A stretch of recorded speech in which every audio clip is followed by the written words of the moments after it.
We were talking about this hadith, which mentions a lot of signs of Day of Judgment, Alamat As-Surah, and I'll just read the hadith quickly in Arabic until where we start. عن أبي هريرة رضي الله تعالى عنه أن النبي صلى الله عليه وسلم قال: لا تقوم الساعة حتى تقتتل فئتان عظيمتان تكون بينهما مقتلة عظيمة دعوتهما واحدة وحتى يبعث دجالون كذابون قريب من 30 كلهم يزعم أنه نبي وحتى يقبل العلم وتكثر الزلازل ويطلب الزمان وتظهر الفتن ويكثر الحرج وهو القتل. This is where we start. The points mentioned last quarter included the battle between Muslims who are on the same path. And that was referred to the battle between Muawiyah and Ali radiallahu ta'ala anhum ajma'in. And also the people who claim to be prophets and they are not prophets, almost 30 of them. قريب من 30 وفي رواية 27 أربعة منهم أربعة نسوة. 4 of them are women. And وحتى يقبل العلم, knowledge will decrease by the fact that the scholars will be less. And then zalazil, earthquakes. ويطلب الزمان, time becomes shorter and shorter, and people who live at the same time will be able to communicate much better and travel much faster than they used to. تظهر الفتن, disasters, turmoil, misery, and also everything that takes people away from religion, that will increase as time goes on. ويكثر الحرج, and this is death, killing, harj, killing. It says وهو القتل, and this is where we stopped. حتى لا يعلم القاتل فيما قتل ولا يعلم المقتول فيما قتل. This is where we stopped last time, until even people don't know why they're killing or why they're getting killed. There's some ahadith حتى يقتل الرجل أباه وأخاه وابن عمه, until a man might even kill his own father and his brother and his cousin. And then he says وحتى يكثر فيكم المال فيطير حتى يهم رب المال من يقبل صدقته حتى يهم رب المال من يقبل صدقته وحتى يعرضه عليه فيقول الذي يعرضه عليه لا أرغب به. He says, and also one of the signs is that money and wealth will become plenty, prevalent. That people will have a hard time where to give the sadaqah, zakah. And it actually becomes something he would think about.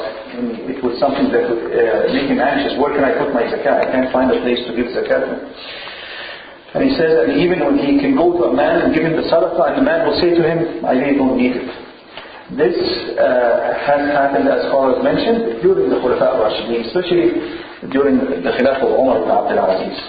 And as I mentioned, this sign is totally different from the sign mentioned in the previous hadith we talked about initially, in which people will have a lot of money, but they will be discontent. And that mainly applies to these days, where people are discontent. حتى يعطى الرجل 100 دينار فيظل ساخطا كما في الحديث الآخر. ولكن هنا this hadith, he says people are content and satisfied. They don't want. So subhanAllah, both things happen, but at different times, and both things the Prophet ﷺ talked about. And then he says وحتى يتطاول الناس في البنيان. And another sign is that people will compete with each other in building taller buildings. And in the other hadith initially we talked about وترى الحفاة العراة العالة رعاء الشاة يتطاولون في البنيان. Specifically mentioned who is more fond of this than other people. يتطاول الناس في البنيان, everyone likes tall buildings, and that's what we're seeing. But specifically people who live in the desert, who at one time were just taking care of their goats and their cattle, and they were very poor, even they would walk in the desert barefooted. These kind of people are more fond of building taller buildings and competing with other people in that. Subhanallah. How can this be more accurate? This sign is just in front of our eyes, and we see it every day. Actually, how can this, if you show this to a non-Muslim, there's no other explanation to this except that it's wahy. revelation from Allah subhanahu wa ta'ala. How can a man think about this happening even? And you just sit down and think about things that might happen. How can an idea like this come to you if it was not a revelation from Allah subhanahu wa ta'ala? It will never come to you. And then to specifically mention these kinds of people who lived in the desert and just took care of their cattle and they were so poor, and now they're building tall buildings. Big. It's two different pictures from going from such poverty to such wealth. And to be fond of that particular aspect of competing with people, and especially building taller buildings, this is a sign that makes hujjah on every one of us. It makes us more responsible about abiding to this religion and to the ahkam of this religion more strongly, because there's more evidence coming to us day after day that this is the revelation from Allah subhanahu wa ta'ala, and it is strengthened day after day. So our actions should also be better. Our actions should be better. Then he says, وَحَتَّى يَمُرَ الرَّجُلُ بِقَبْرِ الرَّجُلِ فَيَقُولُ يَا لَيْتَنِي مَكَانَكَ. And he says, also one of the signs is that a man will pass by dead people in their graves, and he says, I wish I was in your place. Why is that? Because there's so much hardship in life, and so much disaster, and so much misery, and so much bad news, right and left. So a lot of people cannot take it anymore. And this is happening these days, and happened before, continues to happen. And zulm and injustice, mischief will increase and increase in this earth, until one time it will change again with the coming of the Mahdi, but it will continue to get worse. فيملأ الأرض عدلا كما ملئ الجوهر. It will be full of injustice of the whole earth until the Mahdi comes, where it will change and he will fill it with justice. As I mentioned, there's other hadith, لا تقوم الساعة حتى تروا أمورا عظاما لم تحدثوا بها أنفسكم. You will see such big events, things happening that you couldn't even imagine or think about before. And this is what is happening these days. أن يتفاقم شأنها في أنفسكم وتسألون هل كان نبيكم ذكر لكم منها ذكرا. These things will be so hard on you and so big in your eyes that you will start asking around, did our Prophet ﷺ mention something about it? This is the hadith of the Prophet ﷺ. Also he says, وحتى تطلع الشمس من مغربها. And this is one of the major signs. تطلع الشمس من مغربها. The sun will rise from the west instead of the east. حتى تطلع الشمس من مغربها. Look at what happens. فإذا طلعت ورآها الناس آمنوا أجمعون. He says when it comes that way, this is a sign you cannot argue with, right? Sign that has never happened before and will never happen again. He says every single person on earth will become a believer then. حتى ورآها الناس آمنوا أجمعون. فذلك حين لا ينفع نفسا إيمانها لم تكن آمنت من قبل أو كسبت في إيمانها خيرا. He says, but that is a time where Iman no longer is good for you. It will not benefit you because you have seen one of the major signs of Day of Judgment. This is like just the Iman of Fir'aun as he was dying. And حتى إذا أدركه الغرق قال آمنت أنه لا إله إلا الذي آمنت به بنو إسرائيل وأنا من المسلمين. Imagine Fir'aun saying, I'm a Muslim. I'm submitting to Allah subhanahu wa ta'ala, and I follow the Iman of the same faith that the Banu Israel are following. Allah said to him, الآن وقد عصيت قبل وكنت من المفسدين. He says, now you're coming to say this, the same kind of thing. So this is one of the times where باب التوبة يغلق. The door of repentance is closed at that point. There's no more, nobody can go through this door anymore. And then he talked about how fast the Day of Judgment will come. Once it starts, it will just happen so fast. وَلَا تَقُومَنَّ السَّاعَةُ وَقَدْ نَشَرَ الرَّجُلَانِ ثَوْبَهُمَا بَيْنَهُمَا فَلَا يَتَبَايَعَانِهِ وَلَا يَطْوِيَانِهِ. It says, it will come so suddenly, وَمَا أَمْرُ السَّاعَةِ إِلَّا كَلَمْحِ الْبَصَرِ أَوْ هُوَ أَقْرَبُ. Once a nafkhat al-sur happens, when Allah commands Israfil to blow in the horn, it will be so fast that you will not have a chance to do anything. It says people like, it says a man might be showing another man some kind of textile or dress to buy, He says, and it comes on them, they don't get a chance even to wrap it up or even sell it. It will be so fast, everything will end suddenly. Allah says, إِلَّا كَلَمْحِ الْبَصَرِ. It will be just like a blink of an eye. Suddenly people are in this dunya and suddenly Yawm al-Qiyamah has happened. That is when نفخ الصور.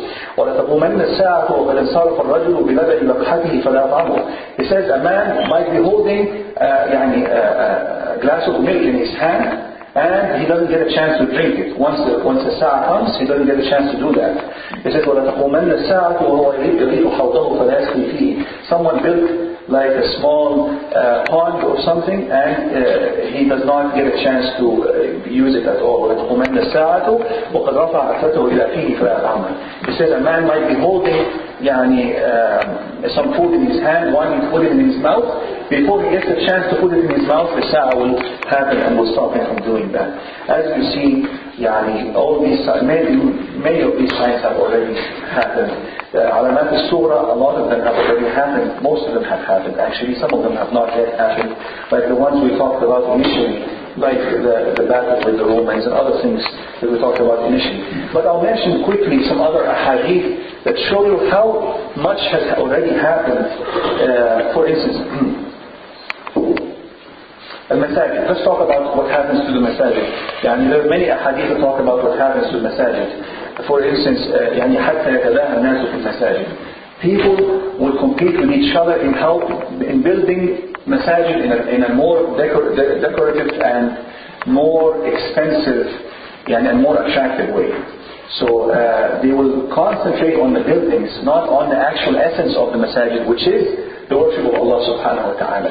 Look at the Masjid of the Prophet sallallahu alayhi wa sallam. It was all just earth. It was the ground was just some dirt and earth and some stones, and the pillars were just made out of tree trunks, and then some the palm tree leaves were the roof. And he said when he trained, they would actually make sujood and their face would be all muddy.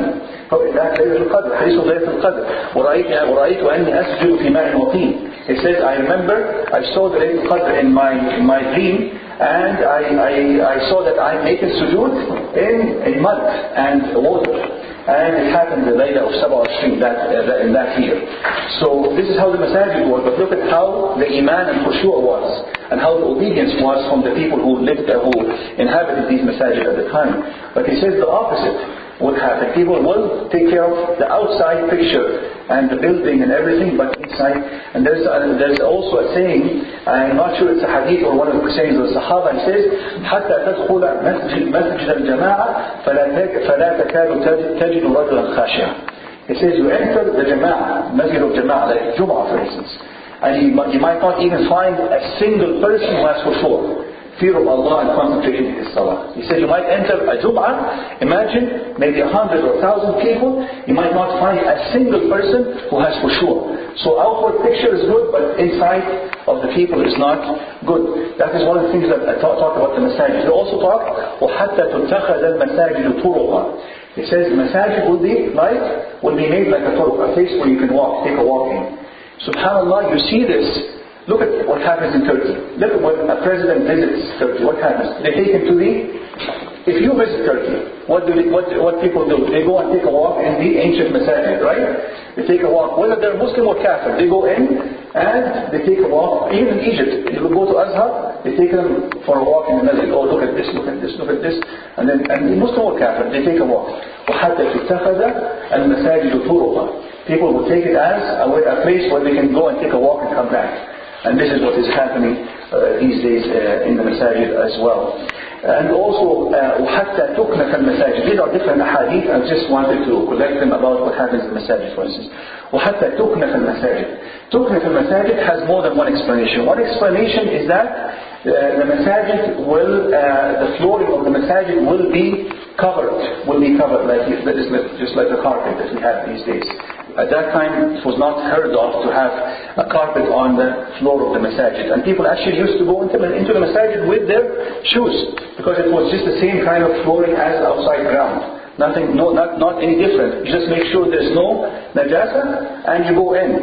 And you remember the hadith in which the Prophet ﷺ was making salah, and he took off his shoes during the salah. And then the Sahaba looked at him, they saw him take off his shoes, so they went ahead and took off the shoes in the Salah. So he said to them, why did you do that? They said, well, we saw you do that, and we follow you in everything, so we went ahead and took our shoes off. And then he said to them, أَتَانِ جِبْرِيلٌ فَأَخْبَرَنِي أَنَّ فِيهِ مَا نَجَاسَةٌ. He said, Jibreel told me that my shoes had some najasa, some dirt in them that should not be in the Salah, and that is why I took them off. But they did not really have to take them off. But look at again how much they were following the Prophet ﷺ. Whether they understood what he did or did not understand what he did, they would do it, right? Subhanallah. So that is how they used to pray. And then tukna fil masajid mean it will be, the flooring will be covered with something. And that is what we're seeing these days. Tukna fil masajid, another explanation, تُتَّخَذُ فِيهَا الْكُنُفُ. Well, you know what kunuf is? Toilets. They did not used to have a bathroom and a toilet inside the building of the masajid. That was not the case at the time. People had their own bathrooms at their houses, and even the toilets they didn't even keep in the houses. Toilets were not even in the houses. They used to have places outside, far away from the houses, for the toilets. And they used to go out. But he said here, toilets will be made even inside the building of the masajid. As I mentioned before, the alamat al-sa'a, we do not take what is halal or haram from the alamat al-sa'a. This does not necessarily indicate it is haram or halal or makruh or mustahab to do something like this. وَيَكْفُرُ الْقَتْلُ is haram, but it's one of the signs of Day of Judgment. But so we don't take halal or haram just by talking about alamat al-sa'a. And also tukna fil masajid is another thing is that they make shelter. Outside the masjid you have some kind of what do you call that? When you have a shelter like this coming out from the building. You see this a lot, especially in our countries where the masajid the capacity is less than the people, and outside, especially in Jum'ah, they start making a shelter for the people to pray under. So all these are mentioned in the hadith of the Prophet ﷺ. I'll mention one more hadith about masajid and we'll finish. Actually, we have to finish this first khutbah right now, then we'll talk in the second khutbah. And as you remember, we talked about the Masih Dajjal coming down عند المنارة البيضاء شرقي دمشق. He come down at the minaret that is white in the eastern part of Damascus. And that is the Masjid al-Amawi, which was built years and years after the Prophet ﷺ, and it has that same description that the Prophet ﷺ mentioned in that hadith. Another thing about masajid. Also, when the Dajjal comes and he looks at the Medina and he says, to whom belongs this white castle, this white castle? And they said to him, this is the Masjid of the Prophet ﷺ. And as I mentioned, the description of the Masjid of the Prophet ﷺ at the time had nothing to do with the picture that the Dajjal will see. And now it looks like a white castle. If you look at it from far away, it looks like a white castle. So, also, the last thing I want to mention about masajid is there's a hadith of the Prophet ﷺ in which he says, يقضون talking about his ummah, يقضون إلى المساجد على رواحل كأمثال السرج يأتون بها إلى أبواب المساجد نساؤهم كاسيات عاريات لو كانت أمة من الأمم بعدكم لخدمتكم نساؤكم كما خدمتكم نساء الأمم قبلكم. This hadith, Prophet ﷺ says that people will come to the masajid riding on certain something that you ride on. It says amthal al-surj. It's just like a sofa. They're riding on something that is, he didn't say they're riding horses or camels or donkeys. Something totally different. وَيَخْلُقُ وَالْخَيْرُ وَالْبِغَارُ وَالْحَمِيرُ لِتَرْكَبُوهَا وَزِينَةً وَيَخْلُقُ مَا لَا تَعْلَمُونَ. Allah says, you have the camels, you have the ponies, you have the donkeys that you ride. لِتَرْكَبُوهَا وَزِينَةً. He says, وَيَخْلُقُ مَا لَا تَعْلَمُونَ. And Allah will create other things that you will ride that you do not know about yet. وَيَخْلُقُ مَا لَا تَعْلَمُونَ. So this is an example. He says they are riding on things that are soft, and they just like a sofa. And if you look at the car seats right now, this is just like what the Prophet ﷺ is describing. Something that is soft, that you ride on, and takes you to the doors of the masajid. Look at, for instance, the cars when they're parked outside the masjid. Just at the door, you come and you take, just like you're sitting on your sofa, you come to the door of the masjid, and you come out from the car, and then you are in the masjid. He says, but look at this. He says, نِسَاءٌ كَاسِيَاتٌ عَارِيَاتٌ. He says, the men are coming to the masajid, but this is a good thing, of course, but there are some other deficiencies in their lives. Like, for instance, he says, they don't take care of the hijab of their women. نِسَاؤُهُمْ كَاسِيَاتٌ عَارِيَاتٌ. He says the women are wearing, but they're not wearing the proper hijab. Kasiyatu ariyat. So this is, and then he says, but this deficiency, look at what he says, it will do that. He says, لو كانت أمة من أمم بعدكم لخدمتكم نساؤهم كما خدمتكم نساء الأمم قبلكم. He says, if there was an ummah after you, then your women will be servants to them. Just like the women of the the nations before you have become servants to you. An indication that when we disobey and we go astray from the hadith and the guidance of the Prophet ﷺ, we become oppressed. We become oppressed and we become behind other nations. And just like other nations, when the Muslims were on the right path, were submissive to the Muslims and could not stand in front of the Muslims at the time, the opposite would happen. It says even your women could end up serving these other nations just like you were served by the other nations before you. So it's very important to remember all these things, how accurate the Prophet ﷺ described all these details that we're living in these days.